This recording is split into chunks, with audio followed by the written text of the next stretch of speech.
Welcome to Rich Conversations.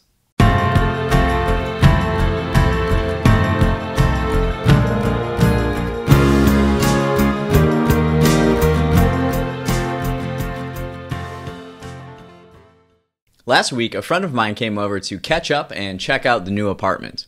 So after a quick tour of the rooftop and the apartment, to which she compared my bedroom to what she imagined the interior of a 19th century log cabin would look like, because while you see, we got the computer obviously, but the paintings and the bookshelf, all I really have in here is a bed, a lamp, and a mirror. After the tour, we talked about life, and she's stressed out, not only from her job, but also 2020.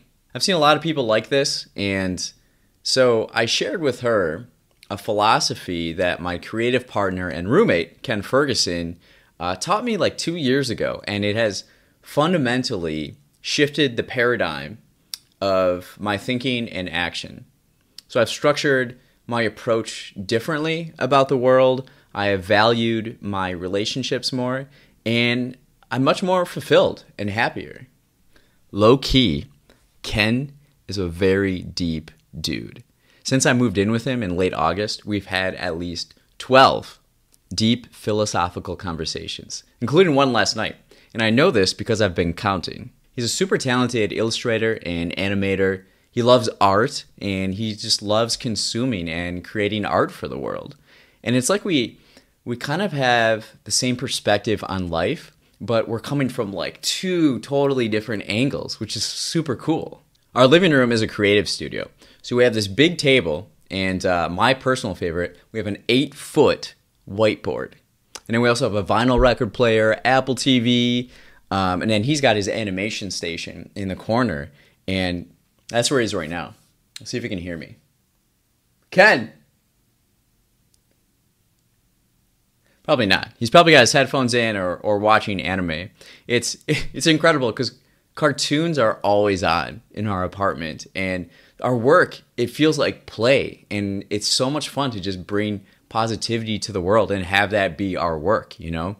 And he learned a lot of his philosophy through anime, Eastern cartoons.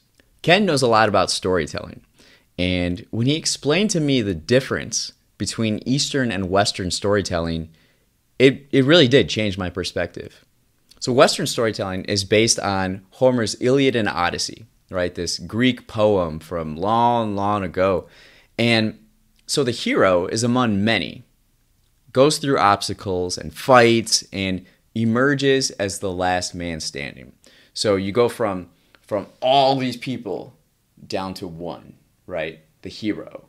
In Eastern storytelling, though, it starts with a lone character or hero, and that character goes on a journey or a quest for this ultimate goal, right? And he meets friends along the way, and they unite and they help each other, and it goes from one to all. So instead of all to one, it's one to all.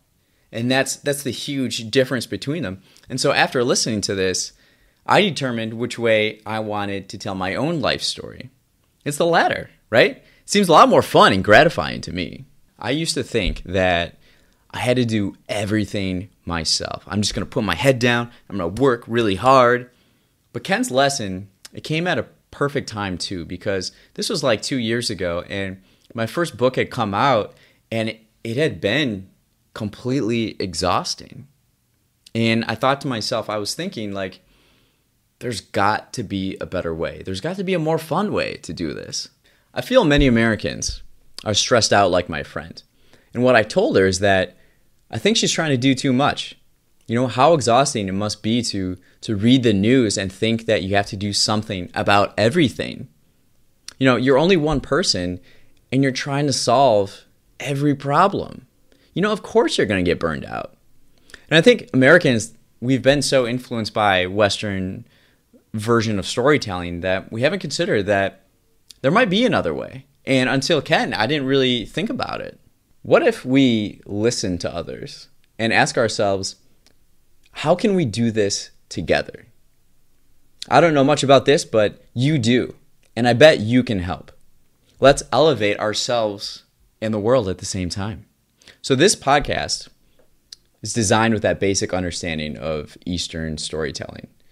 I don't want to be the last one standing. That's lonely. That's stressful. I want to go on a journey, and I want to meet awesome, thoughtful people along the way.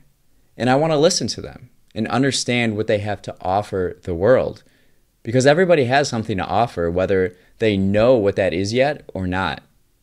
Let's create a brighter world together. I don't care about being right. I care about getting better. Which version of storytelling would you like your life to reflect?